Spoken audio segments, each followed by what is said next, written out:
As poucas histórias de quilombo de que a historiografia se ocupou.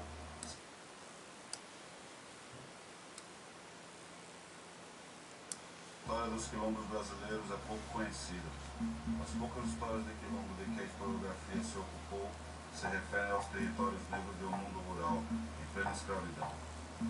Mas o mundo da monocultura escravista não era somente rural. Embora o centro da produção fossem as fazendas, uma rede de cidades se desenvolveu. Assim como nas fazendas, os trabalhos mecânicos nas cidades também eram realizados por escravos. Às vésperas da abolição, a economia brasileira estava na cafeicultura do Sudeste.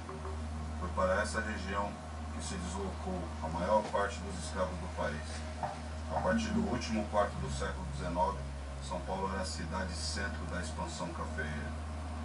Antes da ascensão do café, São Paulo era um centro comercial modesto.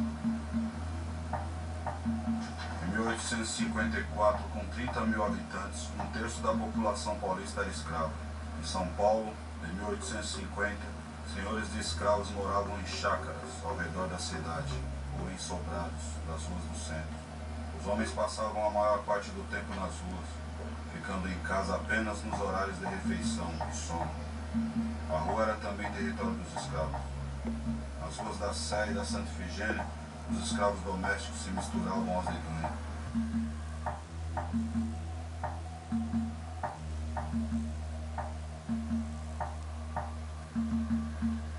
Eram escravos de ofício, carpinteiros, pedreiros, ferreiros, etc. Ser escravo de ganho era para o escravo um dos caminhos para a compra de alforria, à medida em que, paga a férias devida ao senhor, algum excedente poderia sobrar em sua mão. Assim, o número de libertos na cidade crescia aceleradamente nas últimas décadas da escravidão. Em 1872, 11.679 negros, 3.828 eram escravos. Os escravos e libertos que viviam em São Paulo no final da escravidão definiam um território negro nas ruas do centro. Um dos pontos desses territórios eram as Irmandades, organizações religiosas negras. Nossa Senhora do Rosário na Praça Antônio Prado ou Nossa Senhora dos Remédios, na Liberdade.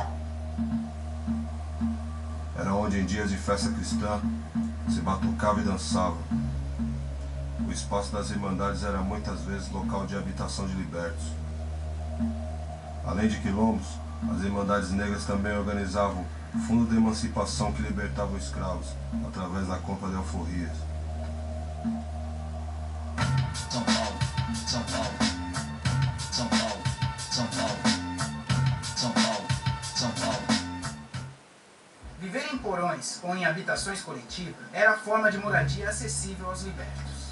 Única opção de moradia barata no centro de São Paulo. A arquitetura das habitações coletivas era semelhante à das zonas urbanas da África Ocidental. Essa é, por exemplo, a forma das casas das tias negras, chefes dos terreiros, onde as famílias moravam coletivamente. Tias que hoje desempenham o papel de mães de santo. Essas famílias eram formadas por pessoas sem laços de parentesco, que se reuniam nos quintais, que eram locais de festa e rituais da comunidade. Essas habitações coletivas são quilombos paulistanos, no final da escravidão. Nesta época, o tráfico de escravos estava sendo desmantelado pelo capital inglês.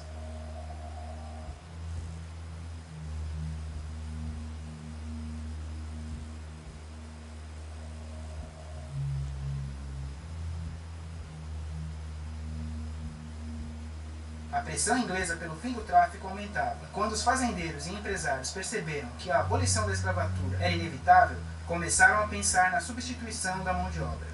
A solução da questão implicou no deslocamento de milhares de europeus, sobretudo italianos, para São Paulo. A substituição do escravo negro pelo imigrante livre foi acompanhada de um discurso que difundia a solução como alternativa progressista. Temerosas de um processo de libertação violento como o do Haiti, as autoridades do Império desde cedo procuraram embranquecer o sangue negro, neutralizando sua cultura própria e impedindo o acesso a postos-chave. E a vinda de imigrantes europeus traria elementos étnicos superiores que, através da miscigenação, poderiam branquear o país. A substituição da mão de obra escrava significou, portanto, a redefinição do lugar do negro na sociedade, de escravo a marginal. Em outras palavras, no discurso da classe dominante, Negro livre não servia para trabalhar. São Paulo. Gravando a cena, vai. São Paulo. São Paulo. São Paulo. São Paulo. Em 1886, 2 anos antes da Lei Áurea, que abolia oficialmente a escravidão, São Paulo era uma cidade com quase 50 mil habitantes, sendo 25% de estrangeiros. O imigrante europeu substituiu tanto os escravos como os libertos na posição de trabalhador. Em 1893, os imigrantes constituíam 80% do pessoal ocupado nas atividades de trabalho. Na cidade, assim redefinida, o quilombo era marginal. Sua presença africana não cabe no projeto de cidade europeia. A partir de 1886, com a promulgação do Código de Posturas Municipal, manifesta o desejo de proibir práticas presentes nos territórios negros, porque afrontam a cultura e sujam a cidade. O projeto de cidade europeia significará também redefinição e deslocamento da classe dominante, que abandonará seus palacetes no centro para ocupar loteamentos e palácios neoclássicos, primeiro nos Campos Elíseos, depois na Vila Buarque e finalmente na Avenida Paulista. Trabalhar como empregado doméstico foi desde a abolição uma das poucas opções de atividade para os negros e mulatos. O deslocamento do território da classe dominante acabou por definir novos territórios negros. Aos pés das novas regiões burguesas surgiram núcleos de habitações coletivas, onde os negros e mulatos ligados ao serviço doméstico moravam com suas famílias. Este foi um dos movimentos da comunidade negra que configurou um dos 2 quilombos de São Paulo pós-abolição, Barra Funda e Bexiga.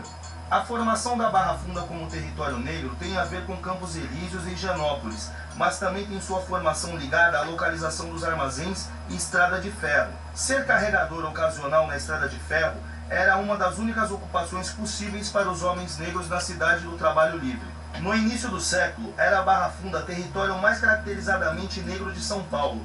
Suas habitações coletivas abrigavam várias tias africanas com seus clãs, que pouco a pouco, com seus batuques familiares, foram se transformando em cordões de carnaval.